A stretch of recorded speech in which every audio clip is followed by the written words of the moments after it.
降りたの？そうです、一回降りて、で役場の方もその避難道具、はい毛布とか、段ボールとかいろんなものを前に出して、はい。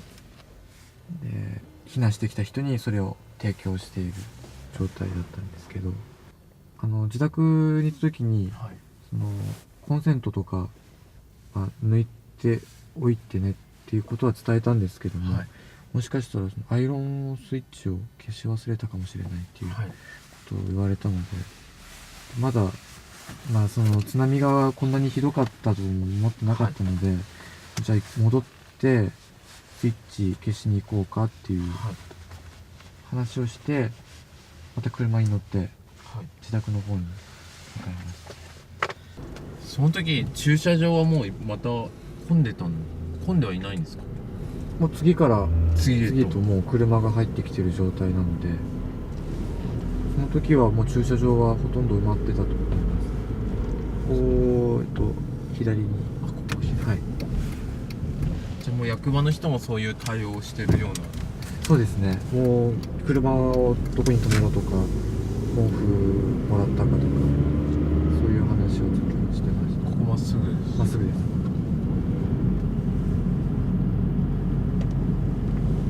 その時にはまだ全然津波が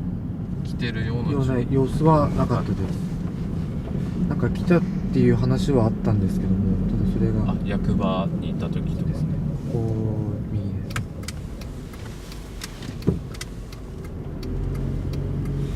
そうか、少し役場が高台っていうかちょっとだけ高い。ちょっと高いですね。まだこの時も目の前はもちろん松林で、海とか防波堤とかも全然、家もあるので見えない状態だったので気づいてないですね。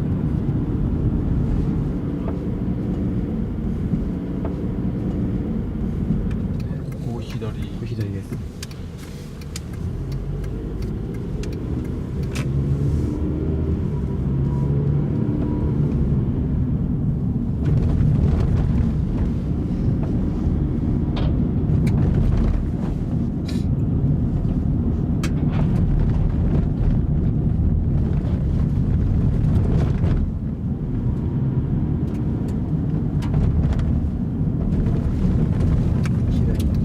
左右ですね。すいません。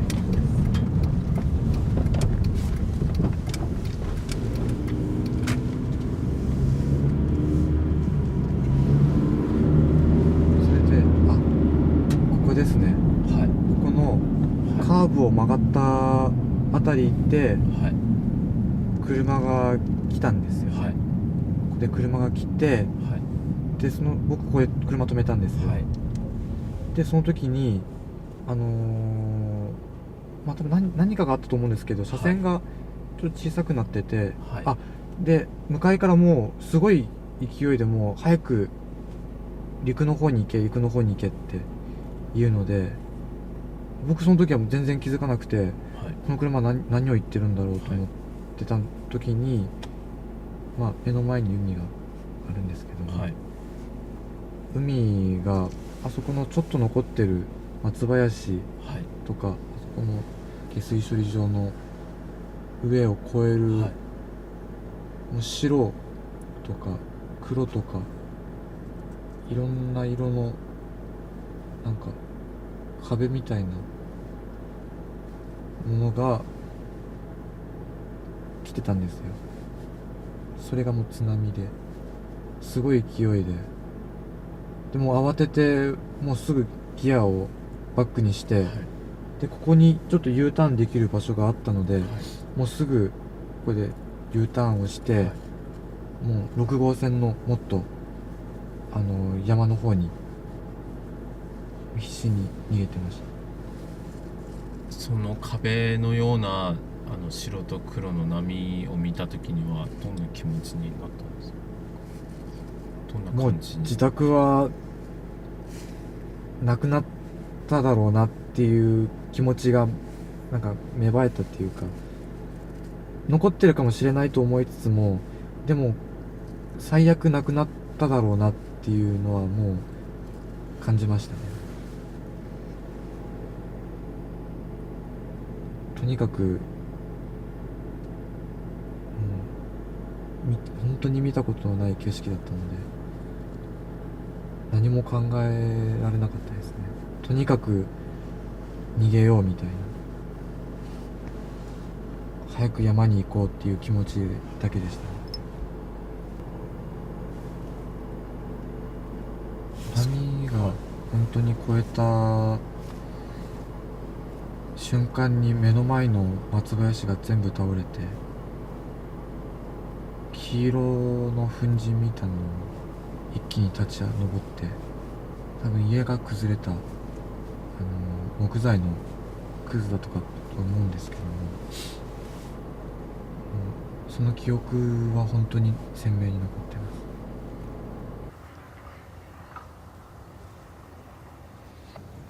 火力発電所の方の山の方に避難した人の話聞くと、第一波はそんなにひどい波じゃなかったっていうことを聞いたんですよ。でそれに安心してそこに避難した人が、一旦自宅に戻って必要なものを取りに行くっていう時に、第2波第3波が来て、それがもう第1波よりもすごく大きい波だったので、その避難所からもう早く逃げろ早く逃げろって言うんですけど、家とかその防波堤が影になってて波が見えなかったみたいで、声も聞こえないし音も聞こえないし、でそのまま飲まれた人が何人かいたっていう話は聞きました。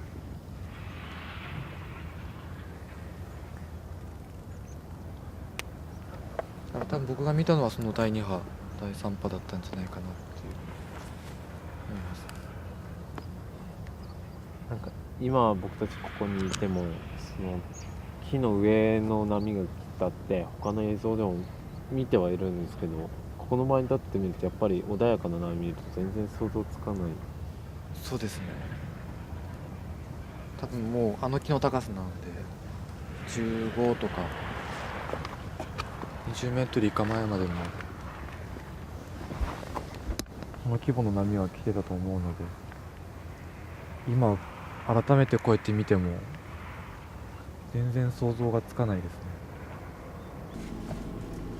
じゃあU ターンされてからはもう無我夢中で後ろを振り向く暇も本当にないくらいすごいスピードで逃げたのは覚えてます。そのおばあちゃんは様子っていうのはもう本当に泣き崩れそうな声でもうダメだとか言ってますね。実際ここまで通ってきた道はほとんど全て津波には合ってた。ここはそうですね、超えてますね。でここを右に左に曲がって、でここで一応その横になるので、横を見たらもう波が線路を越えてるところまで来てて、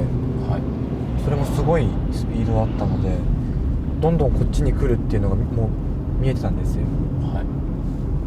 なので役場に戻ってる時間もないし、役場がもし飲まれるかもしれないっていうのがあったので、ここの道を、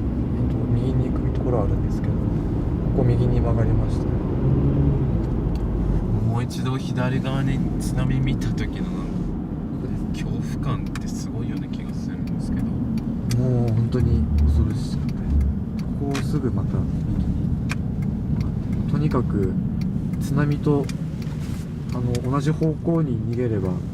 大丈夫だっていうのもあったので、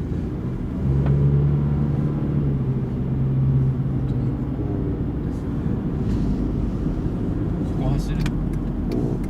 左に曲がって、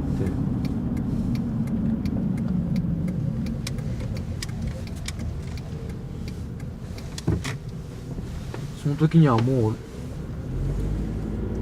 左の風景は変わってましたね。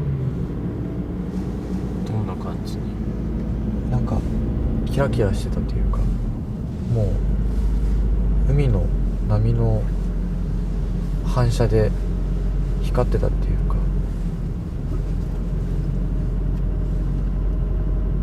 いろんな埃とか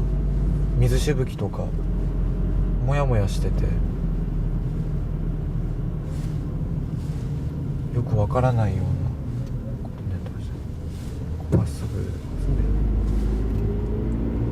その時まだ津波は6号線を越えてなかったんですか？この時はもう越えてたと思いますね。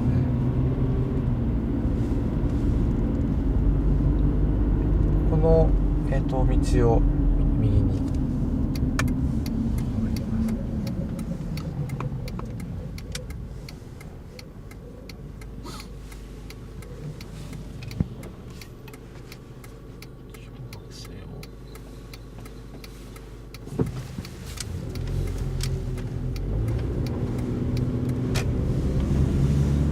で、このら辺に一旦車を止めて、はい様子見て、はい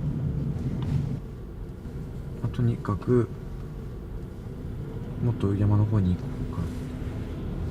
もしかしたらまた次の波でこっちに来るかもしれないと、そういうのもあったので。そしたらここら辺に来たのはもう45分とか。そうですね。そこで今度はどこに向かったんですか？このままもっと山の方に行きました。ですごくこう渋滞してたんですよ。みんなこの道に来てたので、はい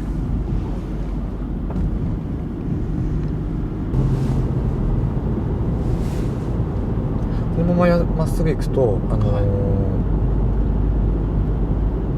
山を越えるところっていうか、この、はい峠が。そうですね。なのでここまでは波来ないだろうっていう。ここ右に。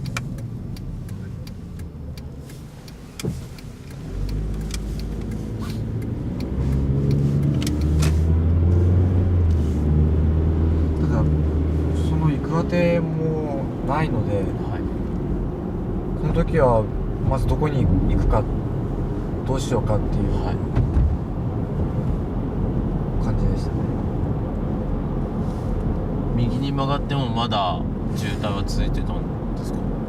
の道もそうですね。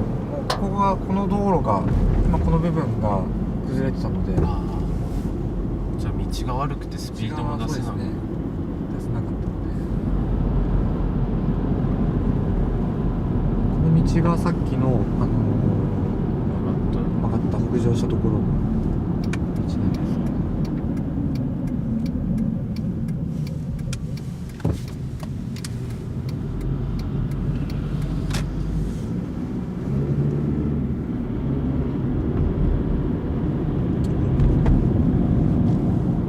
もうここまで来たら津波は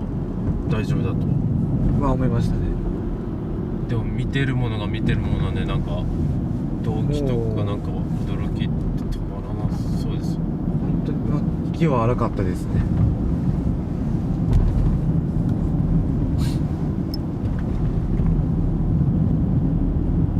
でもここでもう折れたら多分ダメになっちゃうと思っていましたね。もうまだ地震のその時のままですね、崩れてる。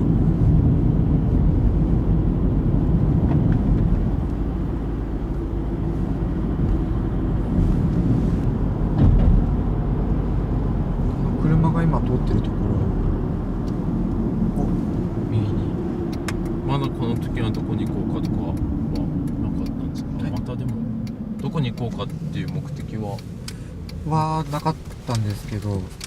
まあそのお寺っていうこともあるし、でここのお寺が僕の友達のあそううちもあったので、ここのそうです、充電させてもらおうかと思って訪ねたんですけど、ここに右入ってはい、ここ入ります。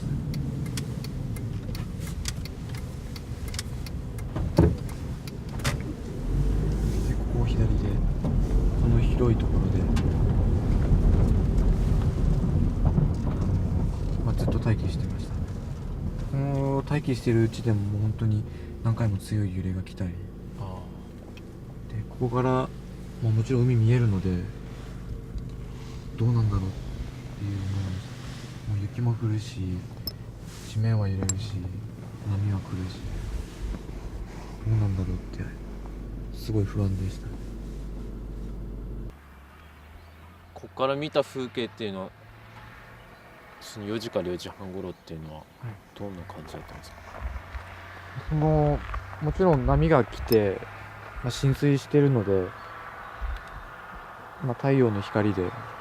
キラキラ輝いてるっていう風景はありましたね。絶対にそういう景色は見れないというか、まず日常ありえないので。ここからこんなに松林がなくなって、ここからこんなに海が見えるってことはまずないです。まず海を見るには本当に防波堤を越えないと絶対に海は見えないので、だいたい予想はもう家も流されてたろうっていう予想はついてたので、でもそれを認めたくない自分もいたり、親は無事かとか、明日生きていけるか、それだけでしたね。本当に明日を考えるだけで精一杯、まず一夜過ごせるかどうか、そんな日でしたね。結局停電で携帯は充電できなかったんです。携帯は充電はできなくて、コンビニで車で充電できるやつを買って、で電池切れそうになったらその充電器で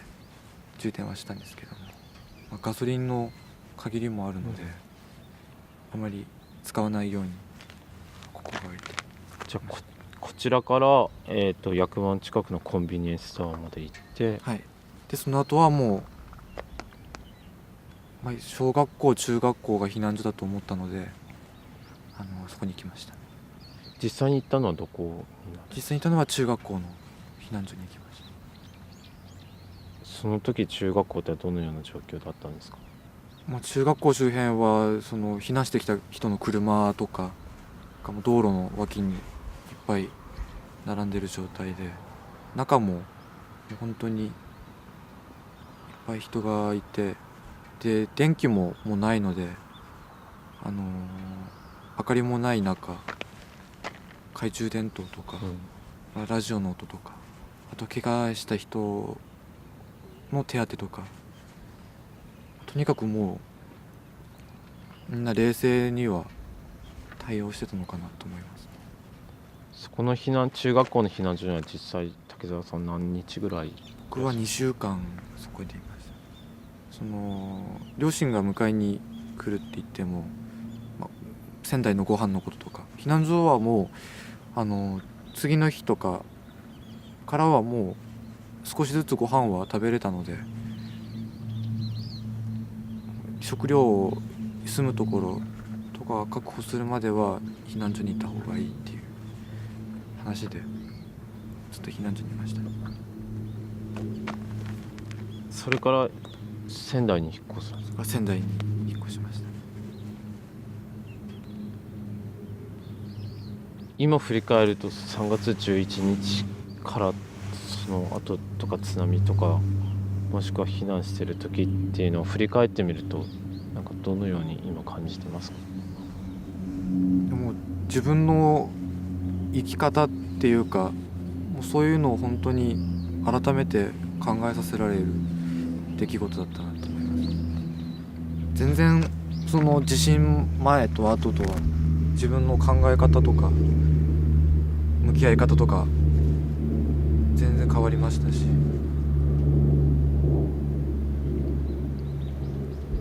もう失ったものは本当に大きいんですけども、でもこの地震で得たものも少なからずあるので、僕はそうですね、生きてたっていうことと、こうやって本当にこれから頑張ろうっていう気持ちを持ってたという意味では地震という出来事は本当に失ったものだけじゃないんだなっていうのは感じますね。